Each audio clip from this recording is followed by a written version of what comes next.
always told me to, marry well, be a trophy wife, all of that. Like that's what was, you know, rolled out to say, hey, if you desire to be a trophy wife.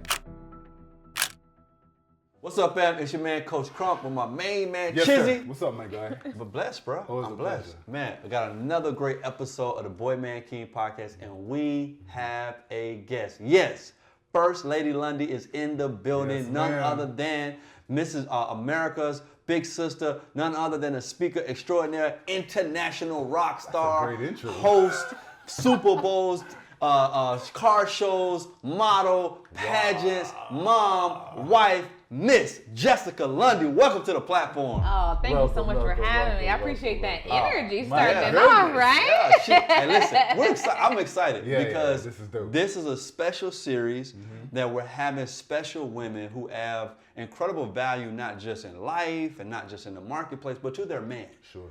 All right, and your husband. Shout out to Mike. You know what I mean? Monday, you know what I mean? Lundy is in the building. Money Mike, you know what I'm Money saying? Mike. In the streets, that's the street name in Detroit. Long time ago. You know what I'm saying? He's a corporate man now. Sure. But man, shout out to you and your beautiful family, baby Abigail. Man, we're just so grateful to have you on the platform. Man, welcome. Thank you for having me. I appreciate it. We're just having some good conversation offline, man. It's exciting. I'm looking forward to this. Yeah. So, this platform is about, rites of passage, Boy, Man, King. The journey continues of just men trying to figure out how to be a better version of themselves. Yeah.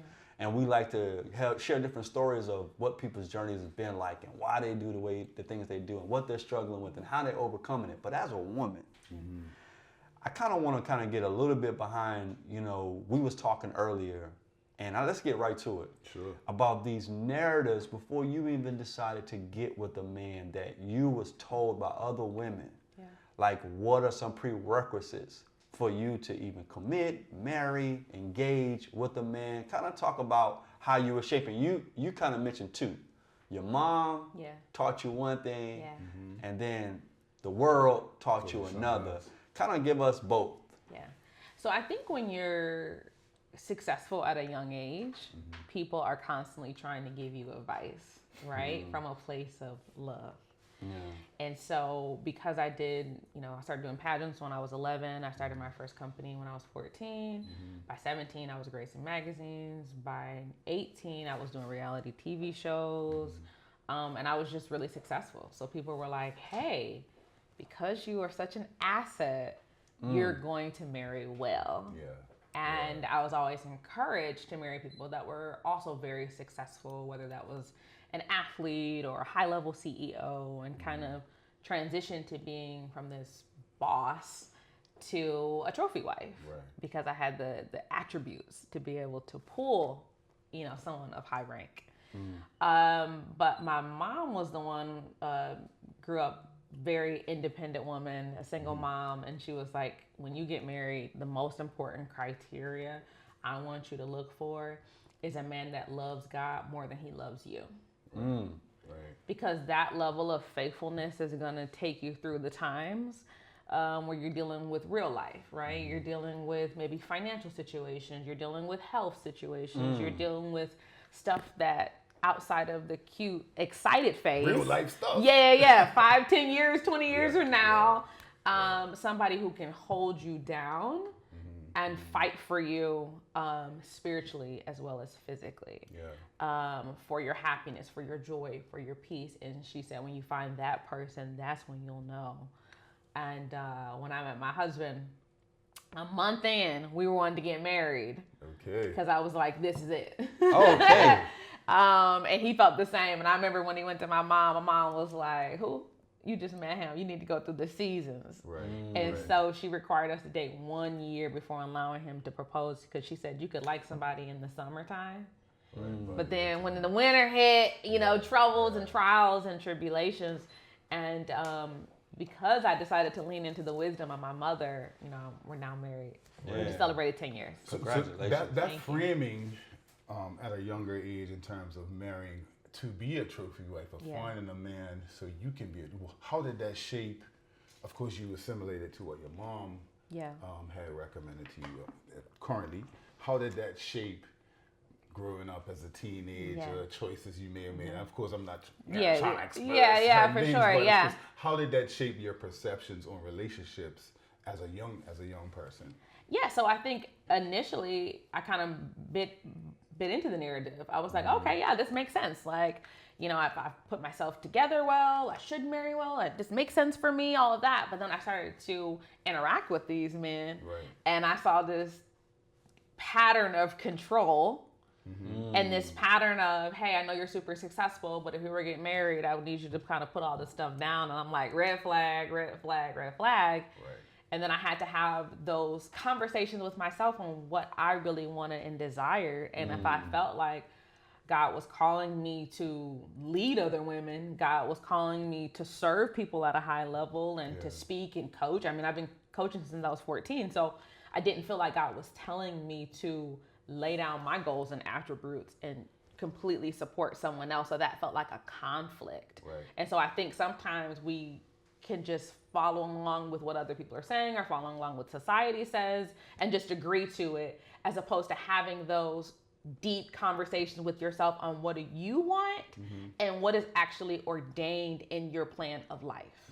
Yeah, I think you said something powerful too, that once you had those experiences and you had those two teachings, but when you met Mike, you knew within a month, and y'all both knew, because for me it was kind of similar in the sense of I was 18 years old, but I knew my wife was a wife and could be my wife. The question wasn't with her. The question, I'm 18 years old, right? So it's like, what happened in a month or less than that two consenting adults knew marriage worked for us? Yeah. So prior to both my last relationship and his last relationship before we met, we were both in relationships with people who had children. And so we were already kind of doing the parent roles. And we realized, okay, the next relationship we get in after this, it's time to get married. You know what I mean? And create our own family. So that kind of sparked like you wanted that for yourself, in the sense of like, I'm in testing it, but kind of like fell in love with the idea of parenting and taking care of a family and working together. Y'all both had that. Yes. Which is interesting. So we kind of felt like parents already. We felt like we kind of grew up pretty quickly after both of those experiences. And so after that last relationship, I did a vision board. I'll never forget it. It was December 2012.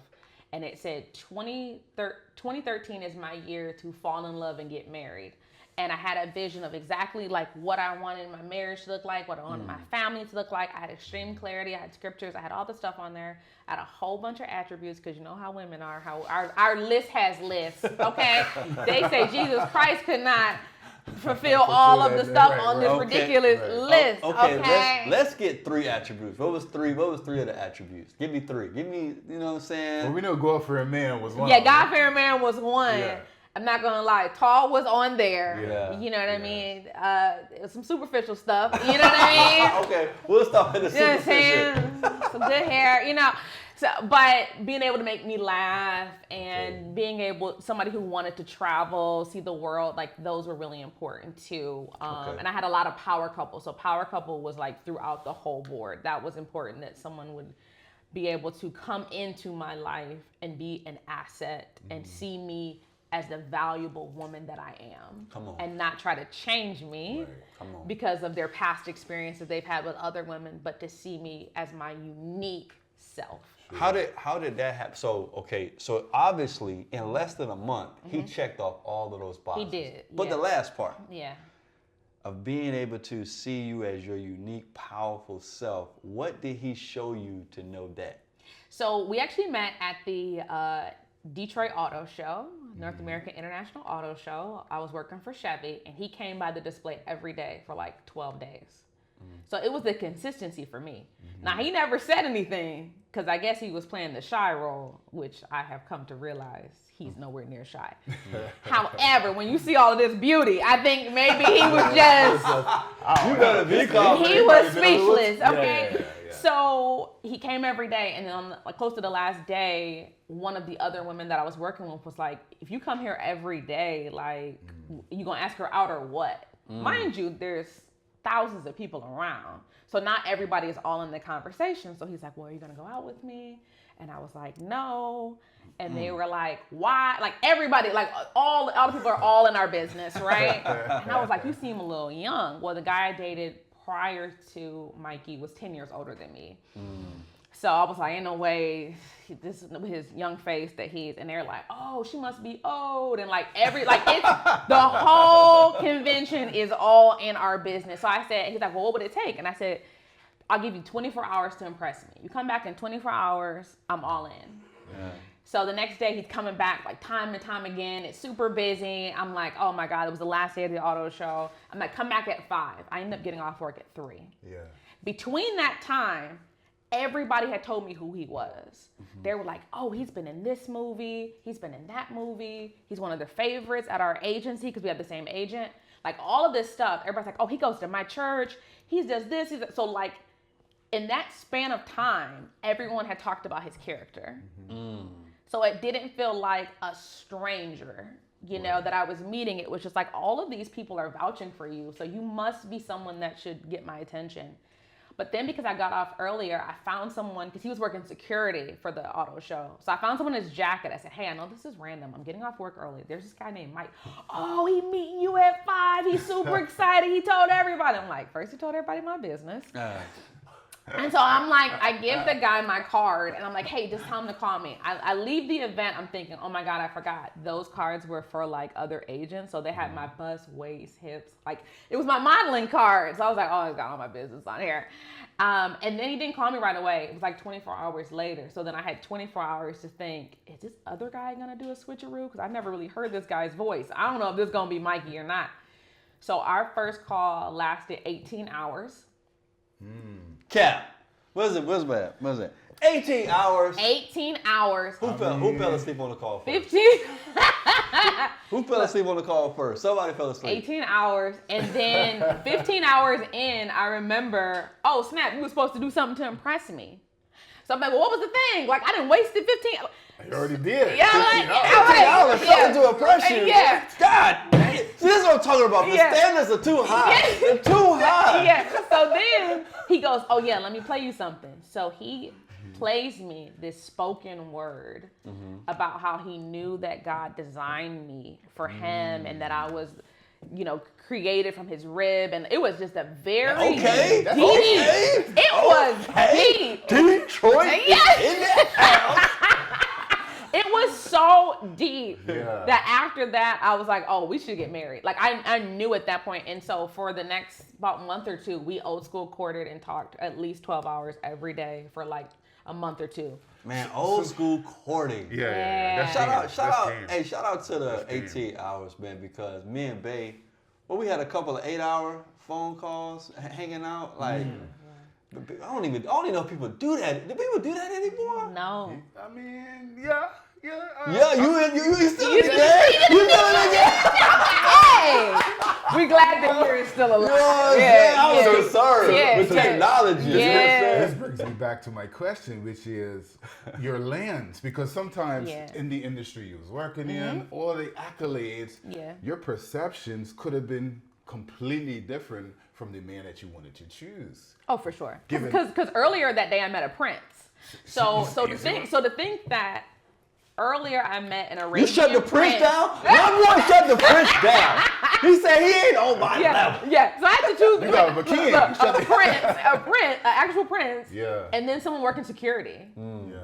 But the prince was on just super extra, over the top, all this stuff that everybody, all the world told me to have. Yeah, of course. But then the quiet security man was like there was a peace that came with him that I had never experienced with someone. So what were you doing? Because you're not gonna have that. The prince is attractive for most people. Yeah.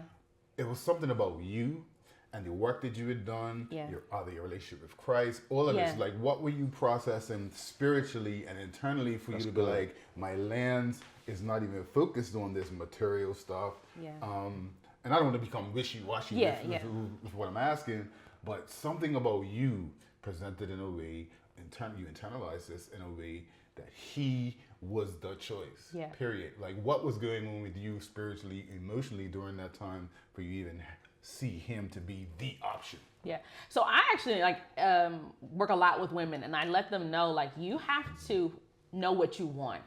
So yes, it started with that long list, but then you got to figure out like what's the priorities. Yeah.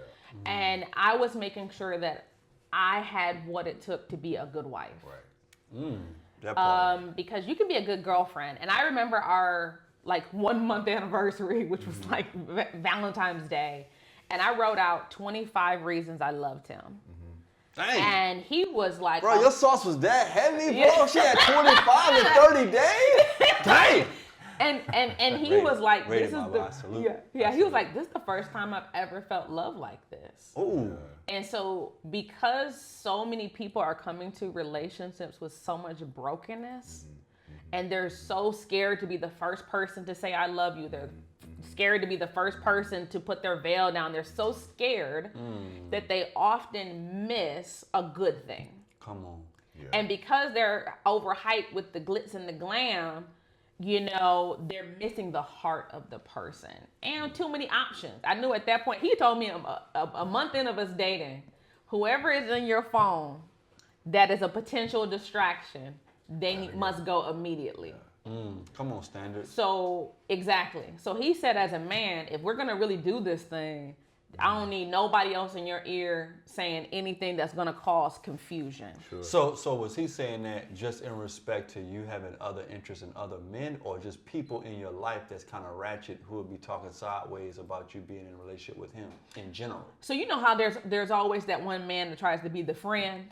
Oh yeah. And they say Ain't he's no- just listen, a friend. You know what I mean? Listen, can we please educate the public? Yeah. I don't care. All the people say, I don't want you to have no. I want you. Listen to me. Listen to me. When you're in a relationship, if he's not my dad Yeah. and my brother, Yeah. or like Your your blood- dad, your first your cousin. brother, or your first cousin, like, bruh, he's a like. It's listen. Yeah. It's a threat. Yeah. On some level, I don't care how you look at it, but all that hanging out and talking, Yeah. they can see you at Christmas. Right. They can see you at maybe a birthday party. That's it. That's the only time I should be seeing and hearing from you if you a friend. Yeah. I should be seeing you regular. You should be no regular dude around my wife, around my girl. Yeah. Yeah. And So, then when I let him know that, the way he responded let me know, thank you for having a powerful man in my life to cross that line. Because literally when I told him that, he said, but I just bought a house for us. I thought you're my friend. How are you buying a house for us if you're my friend? What? Well, I thought one day this could... What? See? All that energy. All See? that, you know what I mean? All that wasted time, you know what I mean? And so, you know, public service announcement to all the men that are watching this, you know what I'm saying? Just be honest with the women. You know what I'm saying? Like, if you trying to hold on to hoping for something more, just be honest and let it go. You know what I mean? Yeah. So you're saying obviously a man can't be friends with a woman. That's what we're. I'm obviously saying that. Saying that? Like, bro, like you hanging around. You ain't hanging around just because I need somebody to play tennis with. Right. Bro, you trying to play, you know what I'm saying? Ain't nobody playing games like that. We're grown. Right. And it's a lot of new narratives out here. Sure. Oh, it could be. If you're in a relationship, I'm not in these relationships. Right. It's just that simple. Right. You know what I mean? But I love the fact that when you said that it's so important, we're talking about why we have women on this platform, is that you said something. You said 25 reasons why I love you. And he said, I've never experienced love like that. Because that's the thing that stood out to me about my wife. I never had a person in my life love me for me. Yeah. And coming from a woman, it meant more. Like, it was weird. So thank you. I just want to say on behalf, you know what I'm saying? On behalf of men everywhere, for women just showing, like you putting this on wax, man. Thank you for expressing that love. But now you decided to make a level of say, hey, we're going to wait for a year. What was that wait for the year in respect to your mom? Now you knew first month, but now I'm waiting for a year. What's happening between the both of you in that preparation for stage?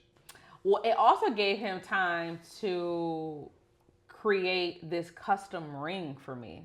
Custom rings. Yeah. All right, now it's a bit. Yeah. Okay. First, you know what I'm saying? Okay. I'm feeling unicorn vibes here. Like beat the rings. press. Yeah, you know what I'm saying? Cool. Beat the press. Yeah, All right, here yeah, I'm from yeah. Detroit. His ribs was open. Bomb. You know what I'm saying? Then it's 18 hours the first time you talk. I said, you meant 18 minutes? Like 18 hours. Goodness. Now he's talking about, yeah, because what had happened was I had to create a custom ring that never existed before. I said, all right. Yeah. All right, we're going to have him on the platform. Yeah. I got to hear this side. I got to hear this story. Yeah. Man. So, and I wish I had it on right now, but this is my postpartum ring is a little too tight. Yeah. Hashtag goals. We're gonna get back into it, but because I used to do beauty pageants, the ring actually sits in a crown because now I was his queen. And he sat with a jeweler. It's dual tone, white gold, rose gold. I mean, everywhere I go, people compliment me on it. They're like, I've never seen a ring like this. He was like, you deserve all of that. And then when he proposed, we ended up working for Toyota and traveling the country together with Toyota. So he did on a talk show. And before he proposed, I thought he was gonna break up with me because he was being so distant. I was like, he about to break up with me on Valentine's Day. You got to be kidding me. So I'm heated the whole day. I'm like, he ain't talk to me, but he was trying to tell me because we were such close friends and he was scared he was gonna tell me. So then when he proposed, I was super confused. Even though we had been saying we were going to get married, it kept being, it didn't happen on New Year's. It didn't happen on, all these other times. He done missed the days. Right. I've been counting. Yeah. But what he did strategically is he asked my mom, could he lie to me once? He implanted the thought that he would never propose to me on a holiday. He said that was cliche. So he had always planned, I guess, to propose on Valentine's Day. So because he said it, I was like, oh, he's not going to propose. And it took me completely by shock. And Toyota covered it, the MSNBC, CNN, like all of the big national news covered it. It was like a whole story or whatever. But so there's still good men out there, ladies. Like I'm really tired of people saying, ain't no good men out there, or chivalry is dead, and people no.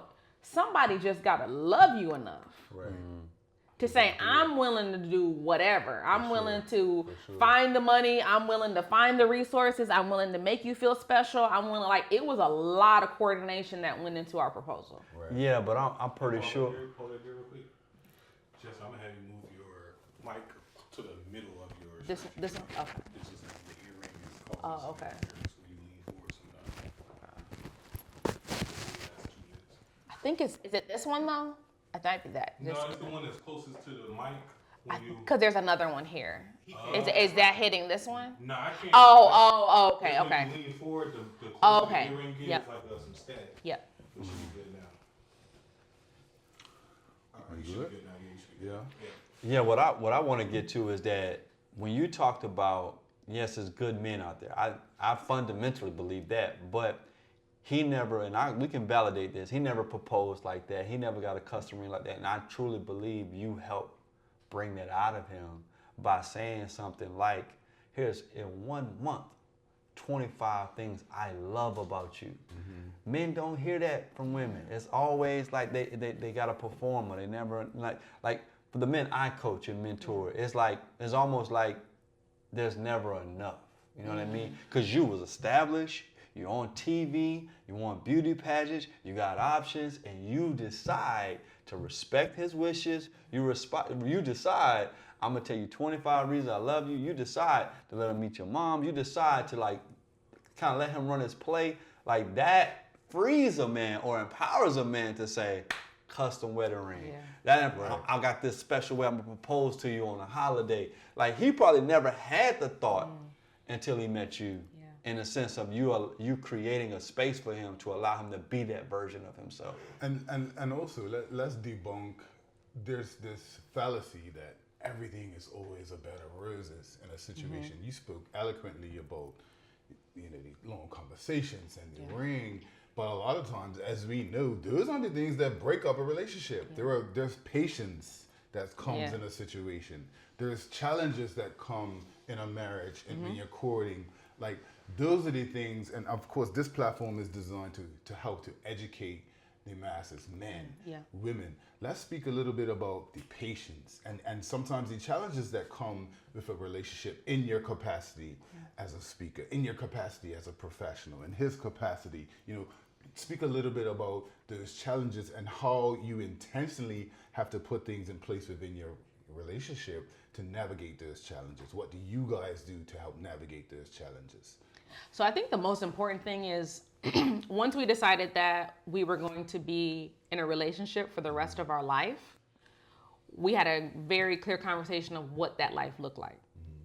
And I think a lot of people skip that step. Right. It's just you're doing you, Right. I'm doing me, and we're gonna figure this thing out together. It's like, no, we need to come up with a blueprint. Because when I met my husband, he was an actor, he was an entertainer, he was front facing. But once we got married, I let him know, like, I want to have my own talk show. I want to have this, I want to have that. And he was like, okay, who's gonna do it? And I'm like, well, it's just me or you. And he was like, you know what? I feel like God is calling you in this season to do this, this, and this. I'm gonna step back from the career that I have, and we're gonna go all in on you. And I've asked him many times throughout the years, checkpoint, are you good with that? Right, Are you right, good in this right, supportive right, role? Right. And I think that was important. We wanted to travel, which we do. We wanted to help people at a high level. And the interesting thing is, a lot of times when I'm speaking to young girls, speaking to women, people always hear me talk about my husband. Then he ends up being able to still minister to those people, still mentor those people, still encourage them, give them a word of support. So for anyone that's in that supportive role, you're doing more than you know. Like I tell people, the only way that I'm able to operate at this super high level is because I have a husband that supports me unconditionally. Now we have a child that has medical conditions, which a lot of times that can really like wreck a marriage. And I believe it actually brought us closer because we built such a solid foundation that everything is just kind of building on top of that. But it's just being honest. Because sometimes people have these desires, but they hold it back. And then when that significant other isn't fulfilling it, now you got issues. And it's like, you could have just been an adult and shared your heart and put yourself out there and believe that the person that you chose to spend the rest of your life with is going to accept you for who you are, and we'll see that blueprint. Right. Yeah, I know we had approached, I think about 3 years ago, you approached me, and we knew about you in the community as you was a successful speaker. And I was looking for a woman to come in as a women's coach, but also to kind of give some diversity with our brand. But I was looking what type of woman. And you kind of asked particular questions, and you was like, I'm talking to my husband. You know what I mean? Like, and make sure my husband is okay. It's like everything came back to like, your husband's not here. I didn't even ask you about your husband. But when it came to business, when it came to moving forward, when it came to collaboration, you was like, you kept bringing up husband. I was like, that's how I knew you was the right person, because you were so conscious of, I have to make this decision considering my husband and what this looks like to him and what this feels like to him and how I want to make sure that I'm in alignment with him. Talk about why you are in public face when he's not around, so intentional about honoring him. Like where did that came from? I almost feel like that's the least I can do. To thank him for the commitment he has made to our family. He's been committed since day one to the mission, to the blueprint. Before everybody knew who Jessica Lundy was, when I was Jessica Willis, he saw what other people didn't see. And he always told me he was going to be the visionary in this situation. So one, it's just like, we are one. And just because I'm the face doesn't mean that the support shouldn't get the same level of respect. And I also want him always to be secure in his role. So if I don't publicly acknowledge him, if I don't build him up, then that can make him wonder, is my role even significant? And that can question, that can shake his confidence. And I don't ever want him to wonder, should I have given up my career for this? And that's huge. That's huge for a man. That's huge for you as well, because we were talking about it offline. A lot of men's identity is directly related to our ability to financially provide. And we were talking about what provision looks like. It's not just solely financial. It's spiritual. It's emotional. It's physical as well. But that can only be achieved in your space when both individuals have an understanding of purpose of self. And I think that's where a lot of men and women fall short, because they get caught up in these ideal roles that they feel that whether the mother told them or the community tells them, or men that they associate with tell them, hey, this is how a man is supposed to look. And we do have ideals, and we do understand how men are supposed to show up in situations, but not necessarily is it always you have to be the leader at the front. Like being support is showing strength as well. Absolutely. Being able to identify where your weaknesses are that maybe your partner can augment shows strength as well. So I think you guys do a really good job in identifying all of those things for the benefit of your team, and we're driving this team forward with our own collective efforts. And I think that's huge and amazing for not only women to understand, but for men to understand as well, that identifying purpose and roles, and articulating them and having a blueprint together is ultimately how you're going to gain success in your relationship. So I received that as a single guy. Yeah, sure. Thank you. And we always say we're Team MJ for life. That's what we always say. We've been Team MJ. Now we're the Jam Squad, because Abigail, we had to put Abigail in there, the Jam Squad. But we're Team MJ for life, meaning at the end of the day, you hope relationships last, you hope partnerships last, but this marriage we are committed to. We're all in. You know what I'm saying? And I'm not saying that it's been easy. And I tell people, even when you're a woman and you're in leadership and you're CEO and you run all these hats, doesn't mean that Satan ain't gonna come with them thoughts of, oh, he should be doing this, he should be doing that. And there are times where I'll say certain things and then I'm like, I'm in misalignment with God. Let me step back a little bit, because God already told me I will never ever have to worry about money in my life, that he created me to have kingdom wealth and to empower other people. So if I'm ever projecting certain energy, projecting certain energy, then I need to have a conversation with my Heavenly Father, who is my ultimate provider. And because people are looking to all these other sources to provide for them, you're out of misalignment with the will of God. I think that's a great way to wrap up this segment. Jessica, it's been an absolute pleasure. Amazing. Like this was refreshing. Yeah. You know what I'm saying? Because, I battle so much in this platform. It's just like, do women get it? You know what I mean? Like, and we know they do, but it's hearing, seeing, feeling a real person to be like, man, you honoring your husband no matter what from jump. And I know it ain't perfect. We know it's marriage, so like it's a battle. But like the fact that you was like, even am I projecting energy? I'm checking myself on energy. I may be taking my chizzy. How you want to close? Yeah, I just want to say, what's the one thing you would convey to women, to ladies who are in that search for finding Mr. Right or their king? What's the one or two things that you would recommend in terms of identifying what that guy may be, or what you have to do as an individual to ensure that you show up and you're ready for this guy that you're looking for? What's that one advice you would give? First thing, you only need one man. Facts. That's the big thing. Everybody's always like, you only need one. Yeah. There are billions of people in this world. Share your heart early. Don't come to the situation with the brokenness from the past. Allow this person to have a fresh slate and go all in. Yeah. Beautiful. I love it. Well, thank you on behalf Thank of you Boy so Man much. King. Listen, the journey continues. Check us out, and you can follow Jessica Lundy at Jessica Lundy TV. Hey, Jessica Lundy TV, and we're out. Peace.